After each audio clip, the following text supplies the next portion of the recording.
You're listening to the Multiverse Fancast, proud member of the Misfit Faction Media Network. All right then. On with the show.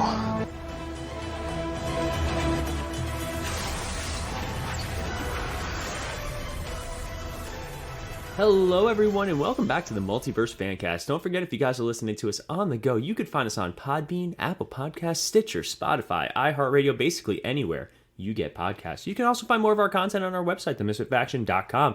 There you find links to not only this show, but our other shows like Cinematic Adventures and MF Uncensored. As always, I'm one of your hosts, Paul. With me in the studio today, special guest star, Sean. Sean, how are you?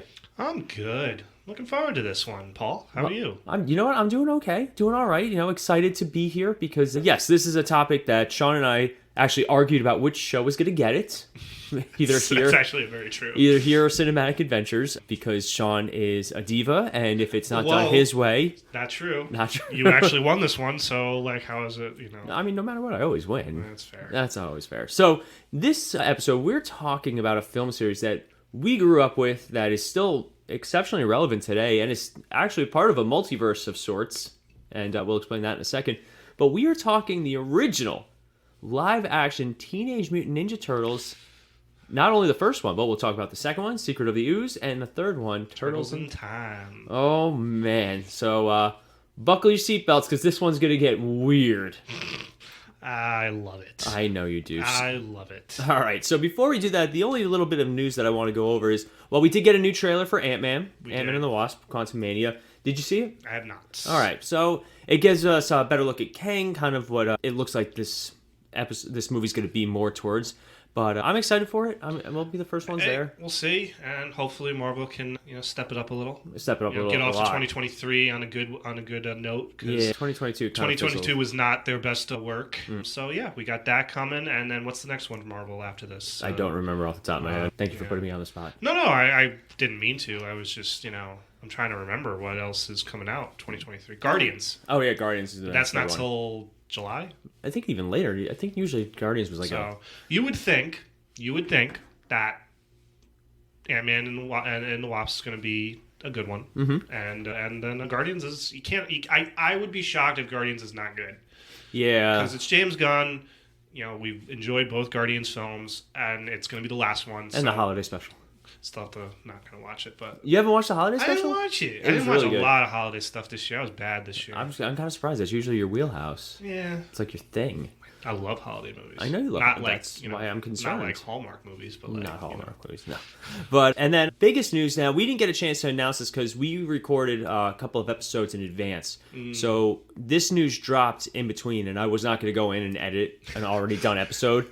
I can really imagine Paul's just like, pause. Oh my God, guys, can you believe what just happened? So Stephen Amell has announced that he is coming back to the Arrowverse to portray Oliver Queen for the final season of The Flash. Just an episode or for the actual season? It hasn't been... They haven't said yet. Yeah. Most likely probably just an episode, maybe two.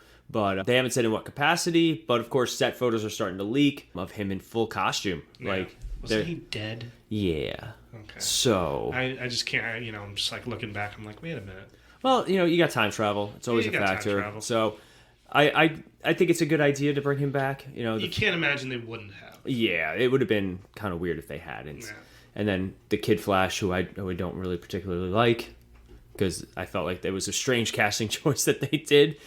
Kid Flash, he's 22. It's like Robin. In Batman Forever? Why does he need a place to live? He's an adult. He's in college. They even say it. But anywho, I digress. So those are the big news bits. We're going to take a quick break, and when we come back, we are jumping headfirst into Teenage Mutant Ninja Turtles and its sequels. But first, a quick break.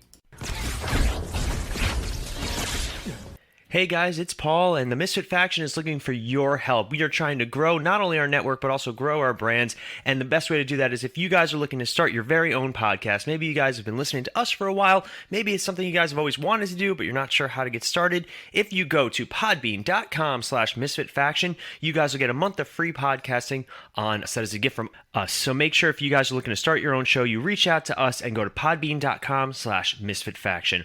Also, maybe you guys have your own online business or service that you're always looking to grow, and advertising is a very big part of that. If you guys go to sponsorship.podbean.com/misfitfaction, you guys can get $100 worth of free advertising, again, as a thank you from us to you guys. That's sponsorship.podbean.com/misfitfaction. All right, we are back. And Sean, Yes, Paul. let's travel back in time. Oh, I love back in time. Oh, a simpler time. A simpler time when we were 3 years old. That's wow. And that is 1990. Sean, tell me a little bit about 1990. Well, what I can remember of 1990 was, some good movies, some not so great movies. It was the year Dances with Wolves won Best Picture. Oh. It was also the year Goodfellas came out. Hmm? Some people argue Goodfellas is the better movie. I do not disagree with that statement. Okay. But it was also the year that gave us the live-action Teenage Mutant Ninja Turtles movie. Yes. And also, Full House was in full effect at this point. Full House was in full effect, yes. But so, yes, 90. Do we have the exact month? March 30th it was March released. 30th. So, at the time, they already had the television series going, the animated show. Was a full 2 years in. Very famous. Very it's still popular. Still very popular. Like, that's video games and merchandise and all that stuff. Now, the difference or the challenge was the cartoon was very family friendly. Well, absolutely, which most cartoons are. Mm-hmm. But it was just like but the comic book was not. The comic book was not. They were violent in the comic book. Yes, and I think the movie had the tough task of how do we keep the family, but also, still look at the comics in the way that they were meant to be made. Mm-hmm. And I think the movie did a very good job with that. Now there are people who, there were people who made this film who believed that it was too over the top in terms of how dark it was. And you'll see the difference between the first movie and then the second movie. Oh yeah, we'll talk about the differences. Two totally different mentalities in the movies in both. Yeah, so the first movie, it's a very simple plot. Like Absolutely. Basically there is a secret or like a cult, basically. Secret organization of ninja warriors, and they have been, I guess you could say, not brainwashing, but recruiting, teenage kids in the city to basically steal stuff for them. Mm-hmm. And it's like they're kind of like the eyes and ears for this organization, and they possibly can work their way into the organization and all that stuff. But interesting because again, they never really dwelled on that in the cartoon show. Right. And then what happens is April O'Neil, yes, and we'll talk about the cast in a second, she basically is investigating this. She's investigating it. And this is where the similarity between the show and the movie is. The very first episode of the show, very similar. April is, looking into these thefts. And it's like, oh, it's tied to this, old ninja organization in Japan, and of course Shudder's, you got to shut her up, yada, yada, yada. But she is I wouldn't call her she's like, what's the word I'm looking for? She's one of those reporters, low level. She's not I wouldn't call her, she's not up there. She has a segments and stuff like that, but she's obviously looking for her big story. She's looking for the thing that's going to parachute her up in the world of journalism. Mm-hmm. And, she's attacked right outside her office by a group of the kids who are, stealing stuff for the Klan, and she's rescued by what we don't know, or what we soon to learn are giant turtles. All right, so let's go through the cast for this first one. Yeah, it's a great cast. It is a great cast. We have Judith Hoag?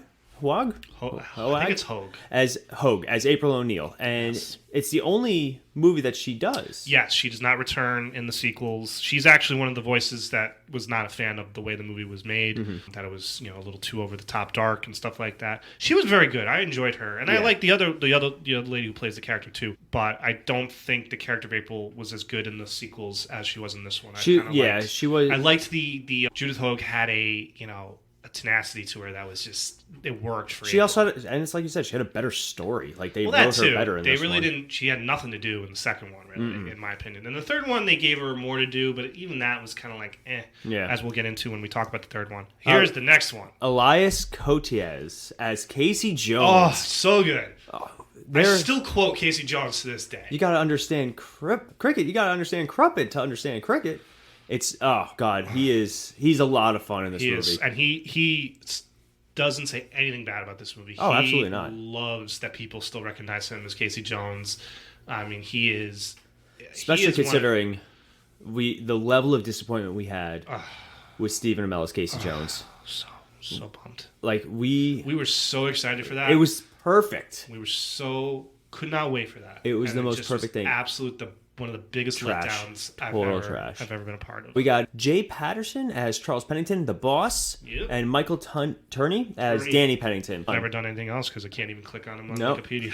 But basically, April's boss is the one who's telling her, "Hey, you need to cut this out. Like, you don't have." Because the cops are also like, "Yo, you're making us look bad. Yeah. Shut up." Mm-hmm. You know? So, and then Danny is kind of the in between because he gets recruited into this. Yeah, you clearly. There is nothing more '90s than a group of wayward youth just with like a ton of video game cabinets and there's like the kids are smoking cigars and stuff cigarettes. like that. I love they're opening up the boxes, taking out Walkmans. Oh God, yes. The little Burger King, they're eating Burger King fries, so you had to get your Burger King logo in there. Oh yeah, absolutely. You can't not. They had the skateboarding ramp in the building. That was always so cool. 90s, like, the 90s of 90s.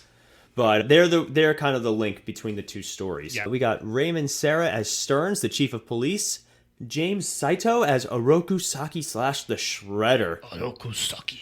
Badass in this movie. Loved it. Yo, when he fights all the turtles at the end and just one at a time just rocks them, that was the best. Toshishiro Obata as Tatsu. Well done, sir. Thank you. I liked him just as much in the second movie. Yes. He was one of the few characters that still held water.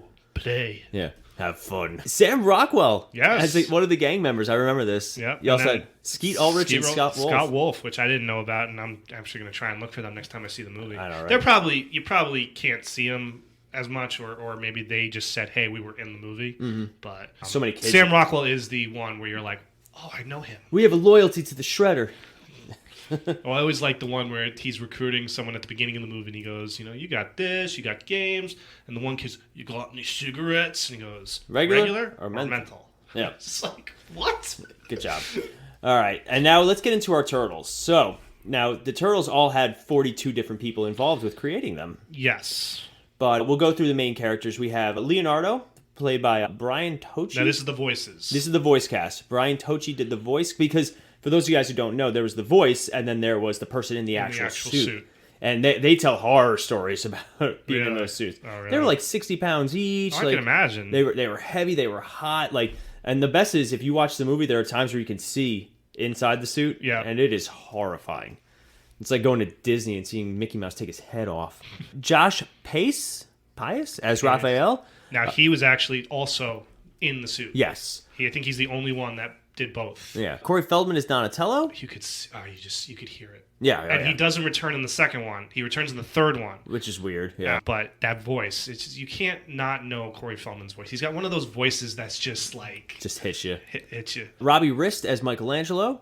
Kevin Clash as Splinter. The voice of Elmo. Yep. David McCarran who did the voice of the Shredder. Really? I didn't know that. Yeah, I didn't know that either. And Michael McCroney did the voice of Tatsu. Oh, I didn't know that. I guess either they didn't, maybe, I don't know. But yeah, you could tell that sometimes it's a lot dubbed. of dubbing, yeah. But let's see. So, man, Ernie Reyes Jr. is one of these guys. You know that, right? That's right. Yeah. Yes, as Donatello, the martial arts stunt double. Yeah. So there was David Foreman was Leonardo's in-suit performer. We'll just do the insert performer. Yeah. Let's see. Leif Tilden was Donatello's. He also had David Rudman. Oh no, that's official. Ernie Reyes Jr., who appears in the sequel. Yes. as Kino. Josh Pace as Raphael. And then a lot of them also have martial arts stunt doubles. All right, I'm done. Okay, so all four actors who played the in-suit turtles also appeared in cameos in the movie. Mm-hmm. So David Foreman, who was the in-suit performer for Leonardo, he plays one of the gang members, doesn't say which one. Michelin Sisti, who is Michelangelo, was the pizza delivery man. Who doesn't get tipped by Michelangelo? Who doesn't get tipped. How do they do it? Leif Tilden, Donatello, as the messenger of the foot, who I guess slaps April in the subway. Mm-hmm. And then Josh Pace, Raphael, is the passenger in the taxi that hits. Looks like a giant turtle. It's like, what was that? Looks like a giant turtle in a trench coat. Yeah. You're going to LaGuardia, right? It's the best. I love it. So this movie, it is dark. It is not just in the lighting and the aspects, but in its themes. A lot of it takes place at night. It never really. There's very few daytime scenes in it. I think the one daytime scene that really sticks out to me is the rooftop one where Raph gets his ass kicked. Oh yes, that's pure daylight. Yeah, but this movie is fairly violent and no blood, no gore, no nothing like that. Well, there is the scene, of course, where Tatsu goes crazy and he starts beating on a kid, and one of the Foot Clan gets in between them. And he takes him out. So he actually kills him. He actually kills him, and they dubbed in him groaning just to be like, oh crap, it's a little too much. But now I wonder if the studio was the one that probably said that, or so let's address the studio and probably its interaction. So most movies take quite some time to be made, right? So the animated show was 2 years in. It was immensely popular. Mm-hmm. Like, people loved the animated show. The theme song alone is still so super catchy. And what happens is this movie came out and it's a totally different tone. Yeah. And it's not like the turtles are like getting pizza, fighting robots, and then going back and getting pizza again. Yeah. Like, both series had like the heart and the feel of the turtles, but this was like...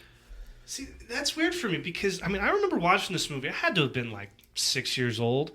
I never felt scared of this movie. I never felt like there was anything in this movie that was like, oh, that's too much. I loved this movie. From the first time I saw it, any part of this movie I enjoyed. I'm gonna say something that you may not like, but I think I saw the second one first. That's fair. Because we were young when this movie came out, and then the second one was like a year later, 2 years later, something like that. We'll check, but this movie, I saw it later, and I think I enjoyed the second one more at the time because it was definitely, we were the target demographic for the second one. But yeah, the second one came out almost exactly a year later. And then the third one came out 2 years after that. Yeah. Yeah. Now, was the third one a direct-to-video, or was that actually... I think it was a direct-to-video. It was direct-to-video? Feels like it. It looks like it too. And we'll talk about that. So let's talk about the suits. Now... Jim Henson did a fantastic job. Those suits are awesome. Do you ever have issue with the way the turtles look, how they all look very similar to each other? So... You could argue that maybe they just didn't have the time to really go into full detail on the turtles. Obviously you could just change the color of the bandanas and it wouldn't matter who was who, because really they're all the same. They almost all look the same height, depending on the performer. They're all the same exact build. So, and then obviously in the new ones, the CGI, the Michael Bay universe, Teenage Mutant Ninja Turtles, they really went into each turtle is different. And they all have a unique look.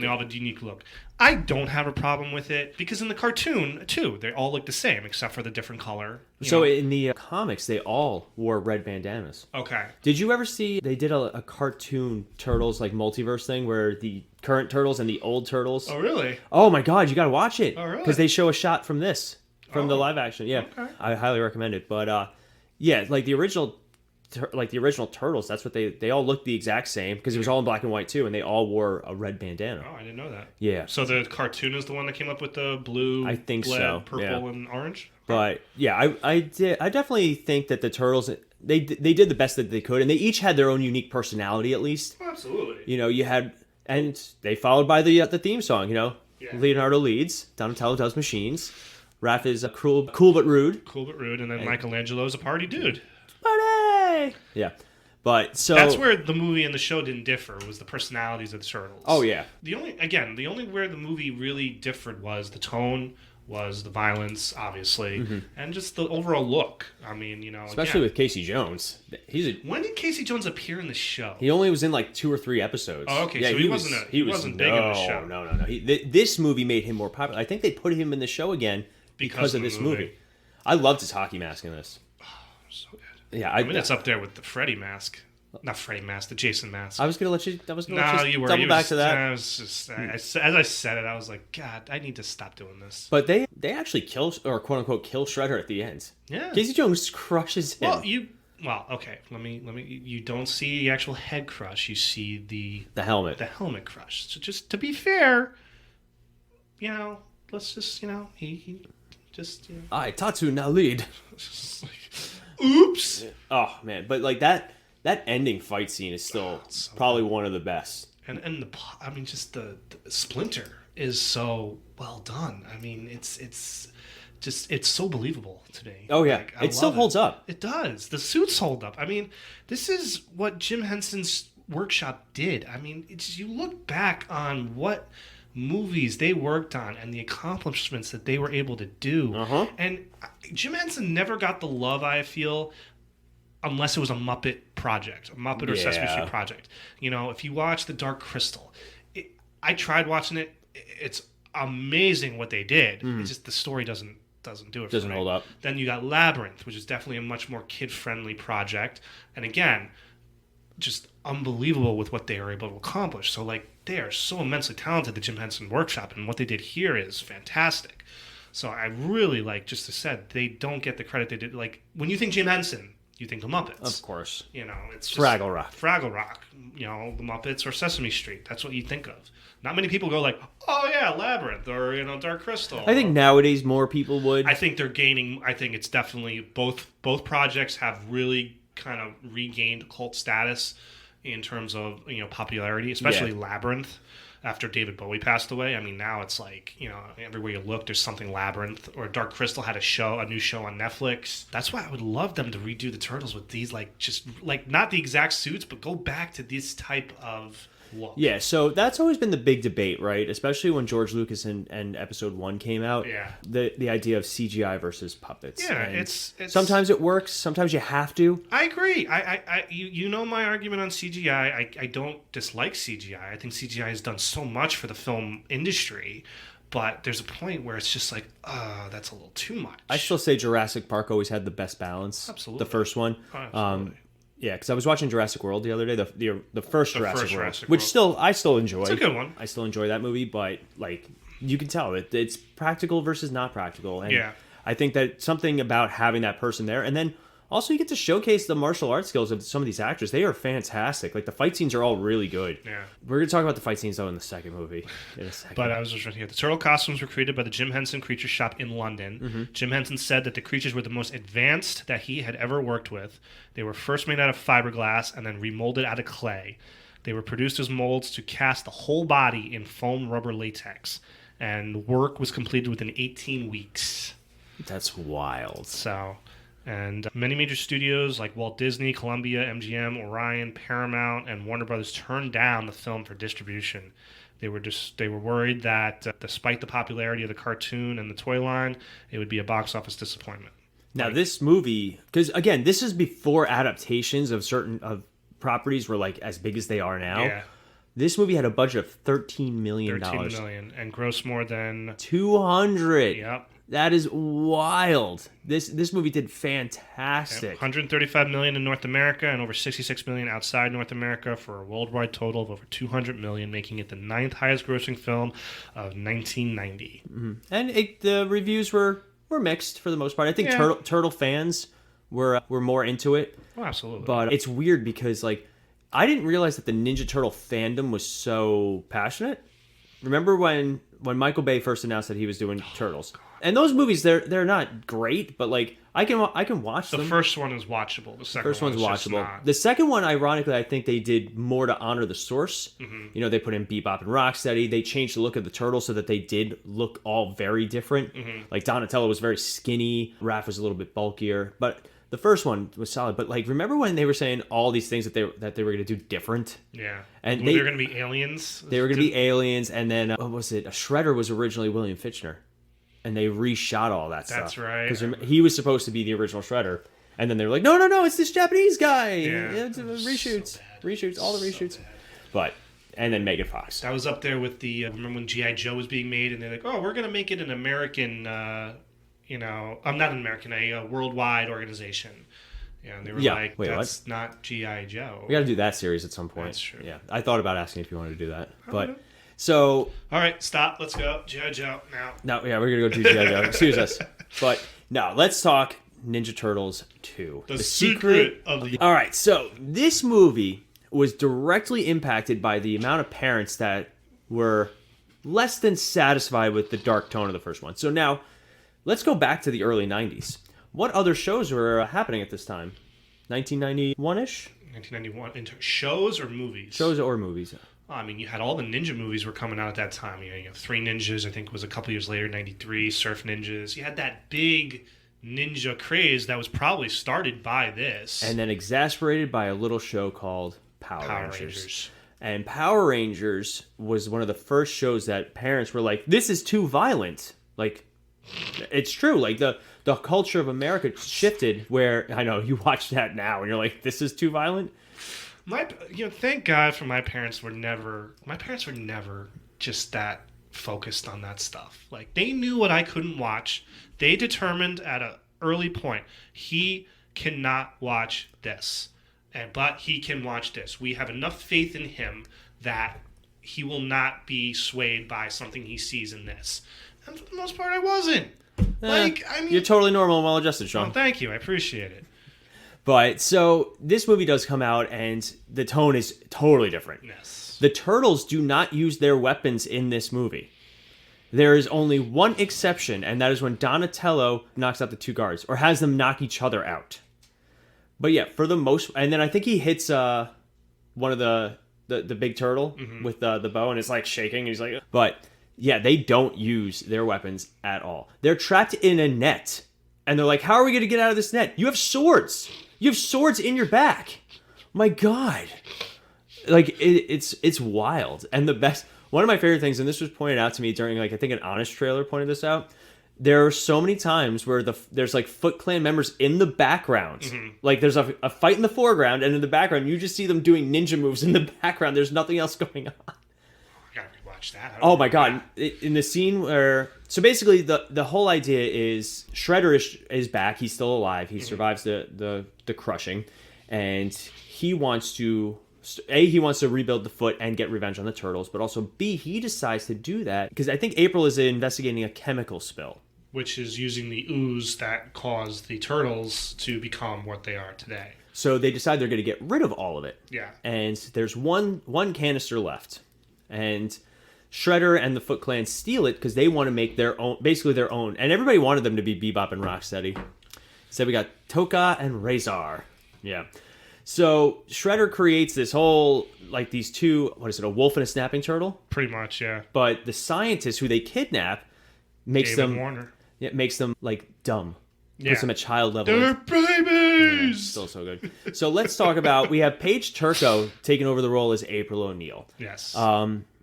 She was, apparently, the original wasn't approached to reprise the role because she complained too much during the first movie. Yeah, that was what it was. Yeah. It was... But Paige Turco does fine, you know. I don't think April has much to do in this movie, really. No, she's more exposition in this. Yeah. Like in the first one, she's an actual plot point. Yeah. And there's no Casey Jones. No Casey Jones. They don't even mention him, nah. Which is heartbreaking because he was so much fun in the first one. We'll say this. I don't know if you agree, but it never fails, the opening scene of this movie. I always crave pizza. Oh my God, yes. Which the opening montage of just everybody eating, every person in New York City eating a slice of pizza, every delicious pizza, and it's like pizza. That like extra cheesy pizza. Oh, it's just like gooey and just so good. We just had a huge breakfast, and now we're sitting here going pizza. I wouldn't say no to a really good piece of New York City Bronx style pizza. Oh my God, so good. But we have David Warner coming in as Professor Jordan Perry. He's a scientist that works for GRI, and he's the one that not only helps create Toka and Razor, but also helps get rid of them. Ernie Reyes Jr. as Kino. All right, so this was, they needed their audience surrogate, and Kino was the way to connect to the youth, because, you know, they bring him in, and he's like, hey, I know all this sick martial arts skills. Let me infiltrate the Foot Clan. No, Kino. This is also the only movie where they get punished with backflips several times. They all the turtles, when they misbehave, they have to do 10 flips now. The best was Michelangelo just in the background, just clapping. One, just jumping up, and then he gets caught. Aw. Let's see. We had a replacement for Shredder by Francis Chow, but in all honesty, or Francois. Yeah. Francois. But we get Super Shredder too. Kevin Nash as Super Shredder. Yeah. And then most of the other people came out. We had a very important cameo in this.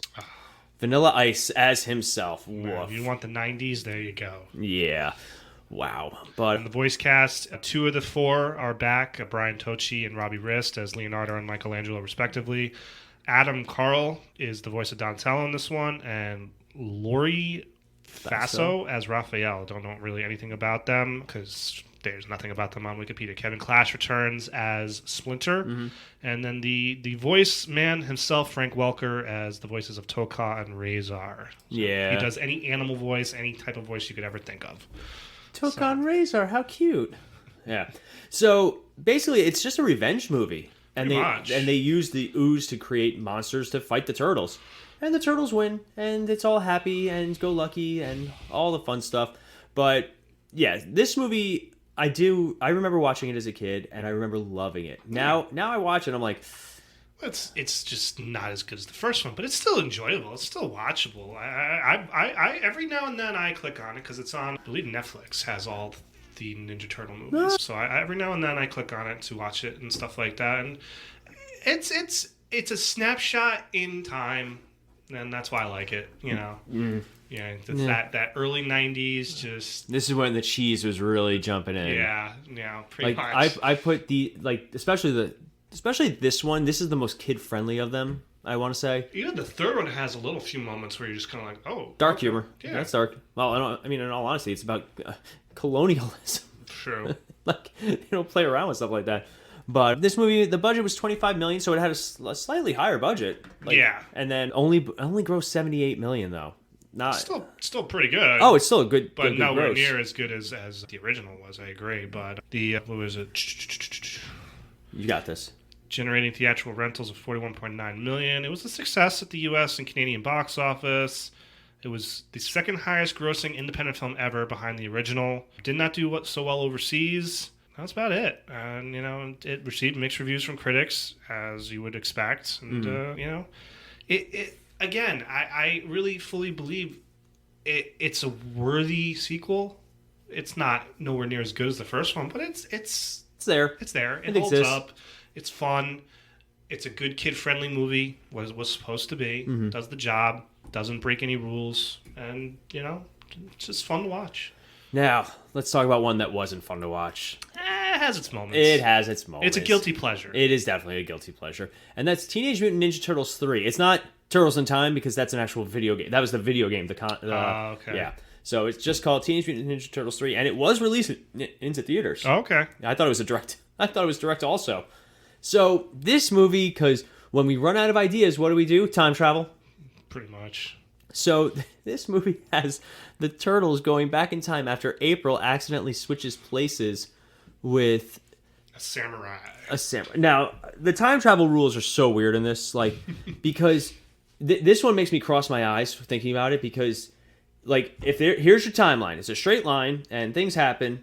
Now, you had to have two people in the timeline holding it at the same time. Already, I have a problem, because how is it the same time if it's the same timeline? Oh, my God, my head. But yeah, so basically... no, I've gone cross-eyed. Yeah, this one is... They don't even care. But I still love the opening. With the dance. With the ZZ Top going. We never talked about that in the second one where they found their new home, which was like the subway. Yeah, like an old abandoned subway station. That still had power. Yeah. That was so cool. Like, as a kid... But I think that's like a real thing. Like that, not like that exact setup, but like that's based off a real, like, there are like abandoned subway stations in the city. Yeah, a ton of them. Yeah. They're all over the place. Yeah. Secret ones too. Like all ones that were made specifically for certain people, like presidents and stuff. Yeah. Oh yeah. The secrets New York City must have, but the fact that it's still on the power grid is even crazier. Yeah. Yeah. It's the old pneumatic transit system. It's still here. What? Which ooze are we dealing with in this one? But yeah. So I'm not going to tell everybody in New York to go out and be nice to each other. Yeah. All right. We're crossing the streams here. All right. So. Basically, April accidentally switches places with a gentleman from feudal Japan, a samurai, a warrior, and basically the Turtles have to go back in time and not only find her, but also get the scepter back, because you need to create that bridge. Stupid.